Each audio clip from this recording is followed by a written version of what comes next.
जय श्री महाकाल दोस्तों, राधे राधे। एक बार मेरे साथ फिर से जुड़ने के लिए आप लोगों का दिल से बहुत धन्यवाद करती हूँ।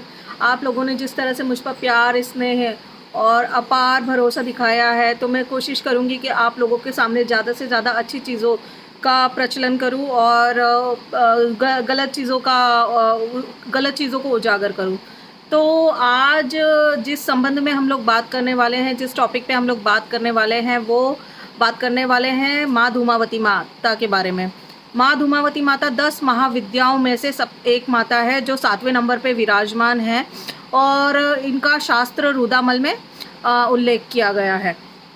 अब सबसे पहली बात मैं ये बताना चाहूँगी कि जो माँ धूमावती माता है उनकी उत्पत्ति कैसे हुई। तो उनकी उत्पत्ति के पीछे कई सारी कहानियाँ हैं, लेकिन जो मूलतः 2 कहानियाँ हैं, वो पहली कहानी यह है कि सती माता ने जब अपने पिता के भगवान भोलेनाथ के अपमान के बाद में जब हवन कुंड में अपने को समर्पित कर दिया था, तो उस टाइम पे जो धू धू करके जो धुआं निकला था, उससे माँ धूमावती की उत्पत्ति हुई। दूसरी कहानी ये बताती है कि एक बार हिमालय पे भोलेनाथ और माता पार्वती विचरण कर रहे थे, तो उस दौरान उनको बहुत ज़्यादा भूख लगी माता पार्वती को। तब उन्होंने बोला कि प्रभु मुझे बहुत भूख लग रही है। तब शिव जी बोले कि अभी भूख का कुछ भी प्रबंध नहीं हो सकता है। तो उस समय माता पार्वती ने उनको बोला कि ठीक है, तो मैं आपको खा लेती हूँ, और वो उनको निगल गई। जब वो उनको निगल गई, ये सारा प्रकरण महादेव भी समझ रहे थे, क्योंकि वो तो खुद ही संहारक हैं। तो वो समझ तो गए कि कुछ नया होने वाला है। तो उन्होंने फिर जब निगलने के बाद में उनसे खूब क्षमा मांगी और उनसे विनती करी कि आप मुझे वापस अपने मुंह से निकाल दीजिए। इस भोलेनाथ की विनती के बाद में माता पार्वती ने उनको मुंह से उगल तो दिया, लेकिन उसके बाद में भोलेनाथ ने उनको श्राप दिया कि आप जैसी स्त्री जो अपने ही पति का भोजन ग्रहण कर लेती है, मतलब उनको ही खा लेती है, तो मैं आपको श्रापित करता हूँ कि आप सदा आजीवन इसी प्रकार रहेंगी। और उनको श्राप दिया, तो जिसके कारण वो विधवा स्वरूप में आई, और काफ़ी उनका जो रहन सहन है वो इस तरह से बताया गया है कि वो विधवा स्वरूप में सब दुबली पतली और रथ पे सवार होती हुई हैं, और सफ़ेद रंग की मलिन मतलब गंदी कुचैली साड़ी में रहती हैं।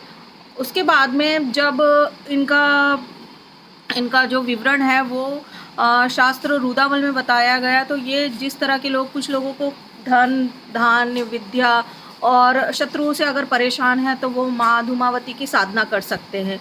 अब उसमें साधना करने के टाइम पे आपको कुछ विशेष रूप से चीज़ें याद रखनी रहती है। पहली बात तो ये कि सुहागिन जो रहती हैं, सुहागिन स्त्रियां रहती हैं, उनको माँ धूमावती की आराधना, माँ धूमावती की पूजा नहीं करनी चाहिए। और इनके कुछ बहुत सारे रूल्स भी हैं जो हमें फॉलो करने चाहिए। अगर गलत रूप से इनका आप यूज़ करते हो, तो कहीं ना कहीं आप गलत तरह की साधना में अगर आप इनका यूज़ करते हो, कहीं ना कहीं इसका दुष्प्रभाव भी पड़ता है। तो आपको किसी भी तरह की कोई भी समस्या या परेशानी हो रही है, तो आप माँ धूमावती की आराधना कर सकते हैं। लेकिन जैसे कि मैंने आपको हर वीडियो में ये कहा है कि बिना गुरु के ज्ञान अधूरा है, तो बिना गुरु के कोई भी आराधना आप चालू मत करें, स्वयं से चालू ना करें, और आप इसके पहले किसी गुरु से आप मार्गदर्शन ज़रूर ले लें। इनकी आराधना चालू करने के लिए जो सबसे अच्छा दिन माना गया वो है शनिवार के दिन। और उसके बाद में इनकी पूजा में जो विशेष रूप से जो सामग्रियाँ हम लोग यूज़ करते हैं, मैं उनकी डिटेल्स आपको बता देती हूँ। और उसके बाद में मैं इनका दशाक्षर मंत्र जो है उसको कैसे सिद्ध करना है वो बताऊंगी, और उसके बाद में उसको कैसे उपयोग में लेना है ये बताऊंगी। जब अगर आप किसी विशेष रूप से किसी विशेष कार्य के लिए माँ धूमावती की पूजा करते हैं, तो आपको लगातार 3 शनिवार तक उनकी पूजा करनी है।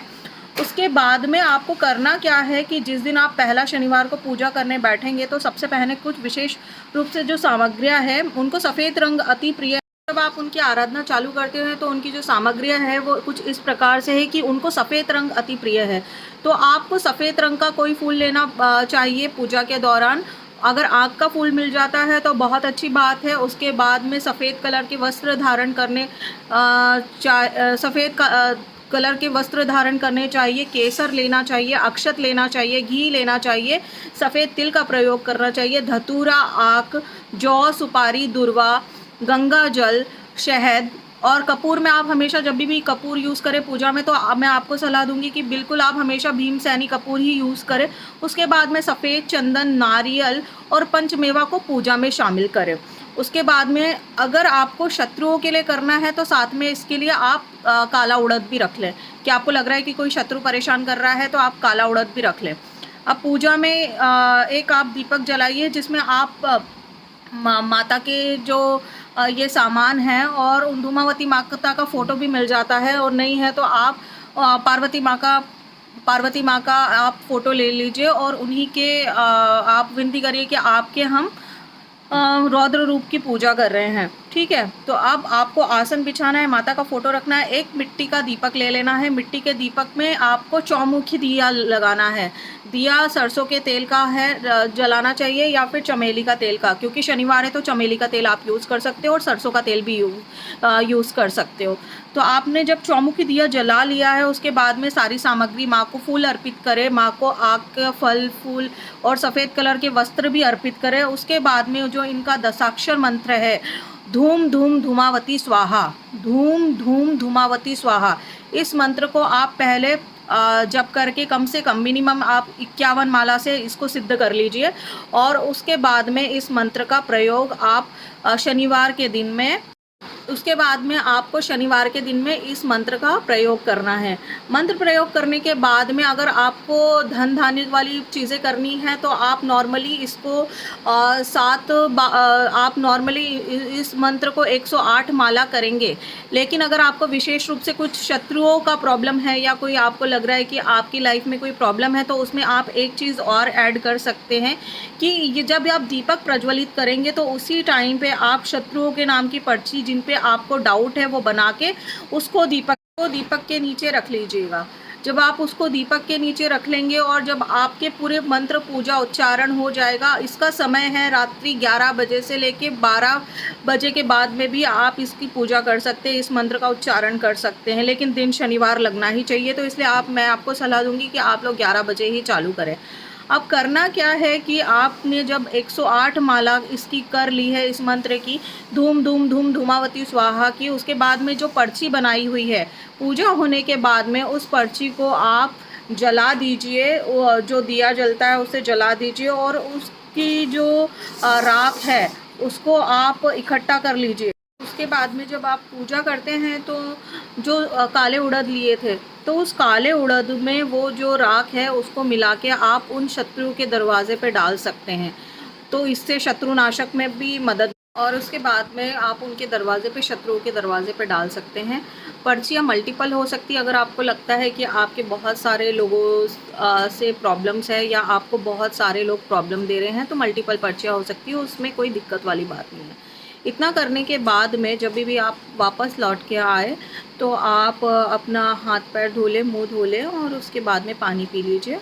और उसके बाद में आपको किसी भी तरह की कोई समस्या, अगर आपको हमसे रिलेटेड कोई भी जानकारी चाहिए या साधना से रिलेटेड कोई भी जानकारी चाहिए, किसी भी तरह की कोई क्वेश्चन चाहिए, तो आप हमारे पुरानी वीडियोस में जो हमारे नंबर हैं उस पर आप हमको डिटेल्स व्हाट्सअप कर सकते हैं।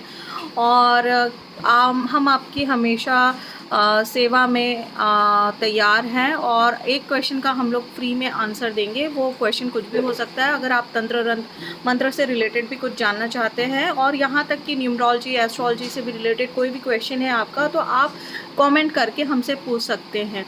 मेरे साथ अभी तक जुड़े रहने के लिए आप लोगों का दिल से धन्यवाद। जय श्री महाकाल, राधे राधे।